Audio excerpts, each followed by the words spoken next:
They were like two couples. There was Chantal and Daniel.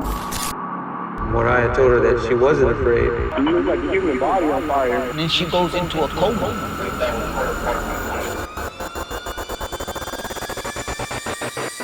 What the hell kind of man is that? What do you think of when you think of best friends? Someone who likes the same things as you? Or maybe someone you can rely on, no matter what? You're completely right. This is what best friends should be. A brother from another mother, a kindred spirit, a rock. But sometimes there's a betrayal of trust. The friendship turns out to be just a brief moment in time, and people grow apart. Maybe there's some resentment building up there as well. But sometimes the worst betrayal happens. It is a deeply worrying thought that someone you considered your closest friend could end up taking your life. In the UK, a vulnerable woman entrusted their friends to take care of her. Instead, they tortured and killed her. In New Jersey, two childhood friends became enemies, but only one of them knew this. In Texas, two girls had just made best friends, but soon enough, one would take one another's life over a truly mundane reason. This is your chance to turn back, but if you're ready, let's dive in.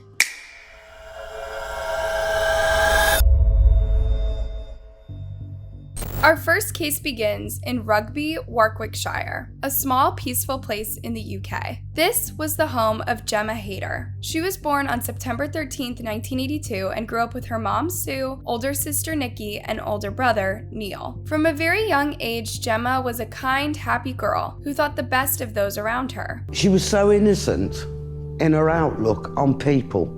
She really could not judge a bad person if you put them in front of her. But it was clear from very early on that Gemma was slightly different. Sue suspected that her daughter was on the autistic spectrum, so she took her to see a doctor. But throughout her childhood, Gemma saw almost 200 doctors. Why? Because no one was sure of the diagnosis. Some doctors said autism, others had other opinions, and others simply admitted they had no idea what caused her disability. Unfortunately, this also meant that Gemma never got the right treatment. This made life pretty hard for Gemma and those around her. She couldn't even brush her hair or teeth on her own, and at school she always felt behind. I do remember the kind of her being advised to like shower and wash and things like that by the family quite often, and I think it just wasn't something that came as naturally as it did to everyone else. Her mother struggled to help her out and was very frustrated that without a diagnosis, Gemma couldn't get accepted into a school for kids with special needs. Finally, when she was 14, Gemma was accepted into such a school, and her life changed for the better. For the first time, she made friends and felt included. Around the same time, Gemma's sister Nikki had a baby daughter. Gemma loved nothing more than to play with her. Well, whenever she was in the house, she was around you. Yeah, exactly. In all the photos, I'm always either on her lap or playing games with her. We're always in close proximity. But the problems were far from over for Gemma. At age 13, she stopped growing and started gaining weight without an explanation. Sue took her to the doctor, and she was diagnosed with menopause. That's right, she entered menopause before even becoming a proper teenager. And Gemma was repeatedly bullied whenever she would come out of her house. Kids would call her names and sometimes even throw things at her. And Gemma would just look at them, wondering why they were behaving like that. Gemma was extremely forgiving. She would often be friendly to those who were mean to her, and she never held grudges. But that proved to be her curse. She was surrounded by toxic friends, bullies, and frustrated kids who preyed on the vulnerable. When she was 19, Gemma moved to a residential area near a college in Wales. Despite her mother's worries, Gemma loved the experience. With the staff's help, she learned to cook, clean, and care for herself. 2 years later, she returned to Warwickshire. But inspired by her college experience, she rented her own flat. But this block of flats was described as one of the roughest places in Warwickshire. It was filled with crack dens and former inmates living on the government support. This wasn't a safe place for Gemma. And this time, Gemma didn't have care and support from the resident staff or her family. Soon enough, her apartment began to show it. And tragically, instead of asking for her family's help, Gemma was embarrassed. She even stopped letting them come into her flat, too ashamed to let them see the mess. She'd never really let us enter the property. She'd always get us to meet her outside. Her family was desperate for Gemma to get assisted care, and Gemma herself wrote a letter to the council begging them for a job and a social carer. A man came to her house, looked around for 10 minutes while she was having a cigarette, and declared she was perfectly fit to live on her own. That was the end of special care for Gemma. Soon, her neighbors complained about the smell to the landlord, so he threatened Gemma with eviction. She was in a bad mental state. So, when she met Chantel Booth, Gemma was over the moon. Chantel was 21 years old, Gemma was 27, and she had finally made a best friend. But Chantel wasn't a true friend to Gemma. I got told that she'd got caught up with a group of people and they were using her flat to store. And when I asked her about it, and she kept saying, no, they're presents, I'm looking after them. When Fran warned Gemma about this, she said these people were her friends and that they liked her. Tragically, she simply didn't understand the nature of the relationship with Chantel and her friends, Daniel Newstead and Joe Boyer. They were like two couples. There was Chantel and Daniel.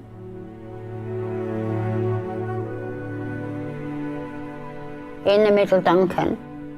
And then Joe Boyers and Jessica. They were the tough kids that people looked out for at school. Now they had found a vulnerable girl who was willing to do anything for their friendship, a truly horrible thing to do. A day before Gemma's death, Fran found her at a bus stop. She was going to Coventry. I said, why are you going to Coventry? Well, they tell me what they want and I get it for them. I said, oh. So I said, you're stealing for them.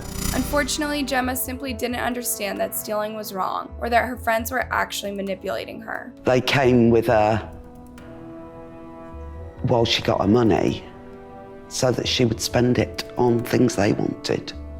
And she would buy them things because she wanted a friend.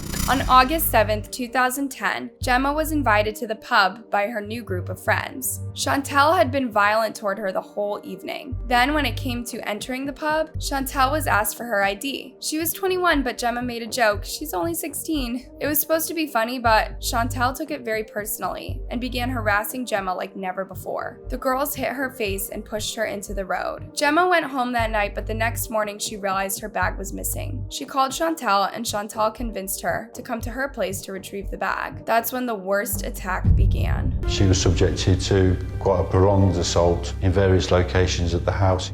She was beaten with a mop, locked in the ensuite toilet, masking tape wrapped around her face, got some cans of beer and had urinated into one of them and made Gemma drink from the can. Then they hit her on the head with a radiator until blood came out. Then they took her out and told her they would take her home. They wouldn't. They led Gemma to a railway bank. They put a trash bag over her head, stripped her naked, and stabbed her.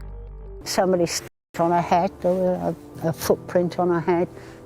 They stripped her naked and left her lying there, face down, and took her clothes and put them in a black plastic bag and took it a bit further down that way and tried to set light to it. Gemma died that night. She was found on the tracks around sunrise the next morning. She was probably thinking, what on earth's going on? I've done nothing to these people. She was probably in a hell of a lot of pain. She was already bleeding. The 5 perpetrators were arrested that day. Then police looked into their backgrounds. How could 5 young people, 4 of them under 20, do such a heinous crime against a vulnerable person? Chantel and the other young woman who were involved, they had both been through the care system and they had both had children that had been removed from them by Children's Social Services. The 3 men already had serious records: thefts, violence, you name it. Still, preying on a disabled person topped anything they had ever done. It was simply horrendous for the Warwickshire community to grasp this. Gemma had let 4 young people into her life and accepted huge amounts of abuse in exchange for their friendship. But this wasn't friendship. It was the worst kind of manipulation. For her to die in such a...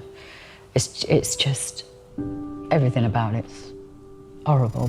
Chantel, Daniel, and Joe were charged with first-degree murder and sentenced to life in prison with the possibility of parole after 21 years. Jessica and Duncan were convicted of manslaughter and sentenced to 13 and 15 years in prison. Justice Rafferty told them, "I struggle to see how much lower you could have sunk." What's worse is these people showed zero remorse in court. They felt it was okay that they did it, as it was Gemma. Who cared about Gemma? They are deeply wrong. Lots of people cared about her and were deeply hurt by their actions. Now, they have a lifetime to think about this and learn about the value of life.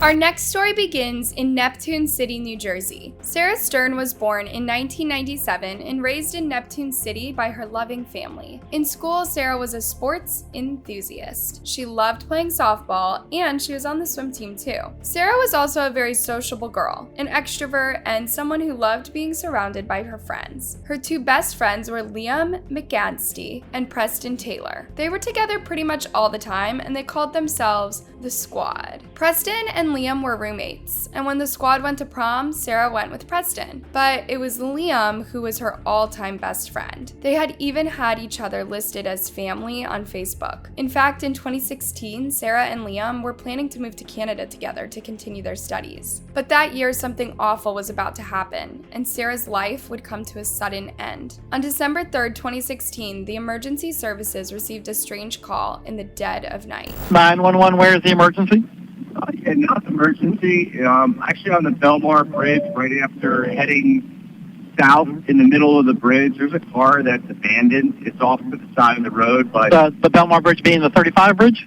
Yeah, the 35 bridge would be going from north going south. I'm driving Uber and Lyft tonight, so I just figured I'd give a calling. The Uber driver thought it was strange that no one would be in a car on a national road. Who leaves their car in such a place? Was there foul play involved? Indeed, this car belonged to Sarah Stern, and Sarah was nowhere near it. But the key was still in the ignition. The police figured she would still be close by, and they had a good chance of finding her. A huge search of the area began, but the officers had a grim thought. What if she'd jumped to her death? The car was, after all, on a bridge, abandoned in the middle of the night. Plus, there was no signs of aggression or any sort of fight inside the car. It looked like this was her decision only. Soon enough, the Neptune City Police called in the divers. They would go into the fast-flowing river below Belmar Bridge and search for Sarah. However, hopes weren't high. The river was extremely fast, and chances of her survival would have been really slim. Indeed, there was no sign of Sarah in the river that night. In the early hours of the morning, this strange incident made it to the headlines. In addition to the search effort that will be going on tomorrow that Sarah's cousins are heading, the Monmouth County Crime Stoppers is now offering $5,000 for any information regarding Sarah's disappearance. Crime Stoppers created thousands of flyers and distributed them all around Neptune City. Tippers were assured that they would remain anonymous, and they were encouraged with a hefty sum to talk if they knew anything. Remember, in most disappearance cases, it's someone close to the victim that's done it. It wasn't just the police doing the work now, it was Sarah's family and hundreds of volunteers. Sarah's father, Michael Stern, has told media outlets that he hopes around 200 people will volunteer tomorrow, despite the cold weather that we are expected to have. Now, he's also said that he's confused, he's concerned, and he's at his wit's end, and he hopes that the search tomorrow will bring some answers as to where Sarah is. Michael had last spoken to Sarah on the evening of December 2nd. He had no idea where she had gone that night or if she saw somebody. Among the 100 of concerned volunteers were Sarah's two best friends, Liam and Preston. The police officers spoke to them, curious if they knew anything about Sarah's last moments. After all, they were like brothers. Liam said that, tragically, he did believe she could have jumped off the bridge. And if that wasn't the case, he said, then perhaps she'd run off to Toronto. She made a comment on social media recently saying that she might move to Canada even sooner, as a joke about the 2016 elections. But joke or not, this added to the picture that Sarah might have simply moved to Canada. The police also looked into the theory that Sarah had taken her own life. A few years back, her mother had died of cancer. She had been depressed on and off for the last 2 years, and her relationship with Michael wasn't too great. night. Liam even appeared on TV exposing his theories. I know that her dad's taken money from her in the past. I think her mom was supposed to leave her money or something. I know she definitely has a lot of trust issues with her dad, so I've just been trying to help her out. He went on to say that Sarah was in a bad place and that she had self-destructive tendencies. He was just a good friend to her, helping her through this dark time. Doesn't it raise a few alarms when the victim's best friend is painting a bad picture of their friend while putting themselves in a favorable light? Liam was also the last person to see Sarah alive, so the police brought him in for questioning. As he gave stranger and stranger details, the detectives began sensing he wasn't being entirely truthful. You haven't told us about the bank. How come you haven't told us about the bank? Well, I told him about. Did you go to the bank? I was with her. Okay, that's the way back we talked about. Why did she stop at the bank? What did she tell you she was stopping at the bank? Something to do with her money. I don't know. She had found money in the Avalon house a few months ago.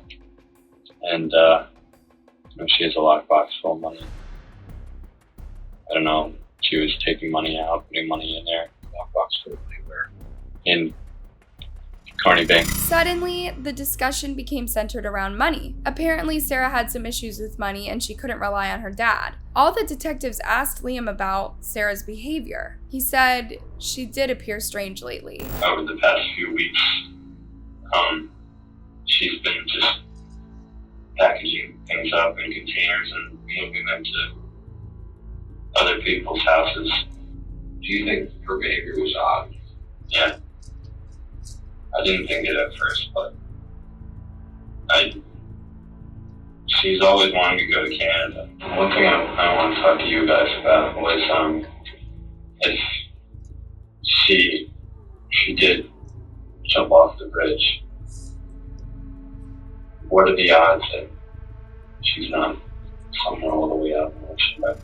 Did you notice that last question? That certainly was uncalled for. Was he trying to convince the detectives to give up the search as Sarah was probably out of their search area by now? I don't know about you, but I'm sure it's down to the detectives to decide when to give up on a search. Just around this time, someone started to speak to the police. It was Anthony Curry, another high school friend of Sarah and Liam's. In November 2016, a few weeks before Sarah's disappearance, Anthony was chatting to Liam when Liam told him the creepiest story. He was thinking about killing Sarah, either by her or throwing her off a bridge. As always, Anthony shrugged this off as a sick joke or one of those things teenagers say to stand out. Who can believe their friend would kill their best friend? But after Sarah disappeared, Anthony began thinking maybe Liam was indeed capable of a heinous act. There was another disturbing detail. Liam kept messaging Anthony, curious whether the police had spoken to him at all. However, Liam had sent all these messages on Snapchat, knowing that they would get deleted right after. The police had kept a close eye on Liam for a month now, and Anthony was the perfect opportunity to get Liam to talk. So at the end of January 2017, they put a recorder on Anthony and sent him to meet up with Liam, but Liam expected this. You can't blame me for doing this, right? I gotta see you up for 1 second, alright? No disrespect, I'm sure. No disrespect, okay? Yeah, I got that feeling in my ass, too. Really close. Oh yeah, a lot. Sarah's whole deal was my thing. But I had planned Sarah's situation for me to be interrogated by cops. Like, that was part of my plan, to make me look not guilty. Like, what did you didn't hear that? It was all over the news. Not only did Liam find Anthony's recorder, he gave a full confession. We threw her off the bridge, and the body never showed up. It's probably frozen. It's probably all the way out of the ocean. Liam said he had planned Sarah's murder for half a year and that Preston had helped him dispose of her body. On February 1st, Preston was brought in for questioning. He knew he had no way out of it. Well, was small. All right, so you helped him lift her and throw her over the bridge. Was that hard to do physically to get her over the bridge? That day, Preston and Liam were arrested. Liam gave a full account of what happened on December 3rd. He hung out with Sarah, then they went to her place knowing Michael was out of town for the weekend. Then he made sure her dog wasn't in the same room with them. Just listen to how he describes the murder. I pretty much,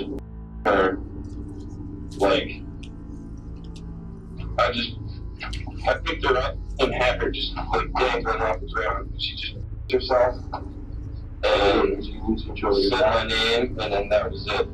And it took me a half an hour to kill her. How can this psychopathic monster call himself Sarah's best friend for years on end? They had known each other since first grade. They had hundreds of adventures together, and Sarah trusted him with her life. So, what was Liam's reason behind this heinous act? When Sarah's mother died, she left her daughter a hefty sum of money. Unfortunately, Sarah confided in Liam about it. There's a sad twist to the story, though. Liam was under the impression that Sarah's inheritance was around $100,000. In fact, it was $7,000. He killed his best friend over $7,000.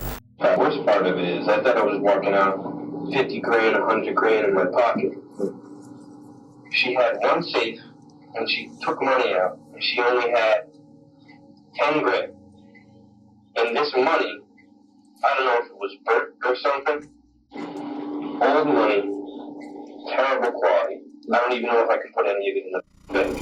Yeah, that's the worst part. That the friend you killed didn't have more money for you. Sheesh. After running away with the money, Liam panicked that he'd forgotten his phone inside Sarah's room. Well, he'd left the body there too, confident that her father wouldn't be back for another day. So he contacted Preston, asking him to come along, find his phone, and dispose of Sarah's body. First, they hid her in a bush in her own garden overnight. Then, very early the next morning, the two drove Sarah's car to Belmar Bridge with Sarah's body in the passenger seat and Preston behind in his own car. In one last horrible act, the two grabbed Sarah and threw her over the bridge. They left Sarah's car there and drove off in Preston's car so as to make it look like Sarah had taken her own life. And Liam's audacity and callousness doesn't stop there. When he was arrested, the police showed him the whole conversation he gave to Anthony. Liam said it wasn't true. It was all an audition for a movie. What? Needless to say, the prosecution was very firm with him during his trial. He even so much as demonstrated how he lifted her up off of the ground,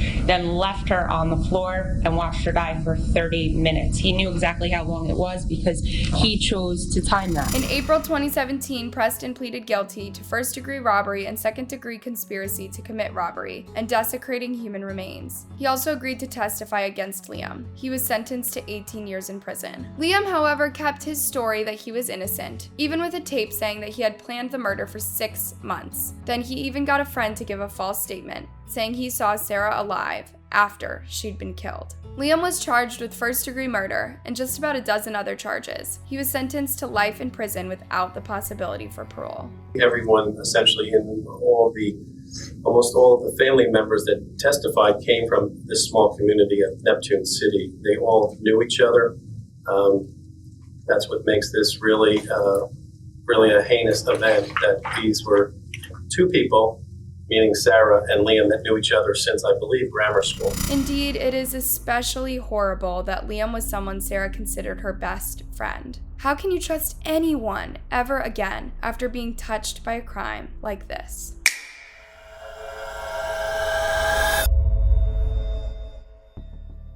This last story takes us all the way to Waxahachie, Texas, a small, friendly place where kids can play in the streets. Such was the life of Moriah Gonzalez and her loving family. Waxahachie, it's a very nice town. Lived here almost 31 years. Me and my wife, Cynthia, we've had 4 girls. Moriah was their youngest. She was born on November 5th, 1986. But even though she was the youngest child, she was the most mature and courageous one in the family. She was passionate and curious to learn and grow. But on September 3rd, 2011, tragedy struck the family. Moriah's oldest sister, Janika, had overdosed. She had struggled with depression for years, and it slowly got too much to handle for her. And then she goes into a coma. We spent almost 2 weeks there at the hospital with her. Janika died on September 17th, and Moriah hadn't left her side for one single day. Imagine the pain she had to deal with afterward. Moriah went through a very drastic stage. I can just see it in her eyes. She wasn't the same. Desperate to give his family a fresh start, Robert moved to Ennis, also in Texas. But as soon as she got to Ennis, Moriah befriended a nasty gang. At the top of it was Jennifer Punte, an aggressive 20-year-old girl who was used to getting everything she wanted and would react very dramatically if she didn't. I met Jennifer once, and she came to pick up Moriah. She was like every little young Mexican little girl looks like, to me. Nothing unusual. Soon enough, Moriah was hooked on heavy illegal substances, and this would show in her behavior. She would get angry and upset over anything and snap at all her friends. She was just 15 at the time, and she'd found a bad crowd to hang around with. In 2010, Jennifer had a son with her high school sweetheart, but after months of fights, harassments, and terrible child neglect, she lost custody of him. Jennifer was making threats, wanted to kill people, burn bodies, and so forth. Apart from losing custody of her son, Jennifer was never reprimanded, even though her ex told the police about her terrifying desires. Unfortunately, you can't arrest someone for thinking about murder. Tragically left free, Jennifer went on to do the unthinkable. On March 17, 2012, around 3 a.m., Cynthia noticed Moriah wasn't at home. She called her, but Moriah wasn't answering. At 7 a.m., 911 got a very creepy call. There's a fire, and it looks like a human body on fire. You're pretty sure that's what it is, right? I can't tell if it's a doll or a person. You can see a face. Okay, they're on the way.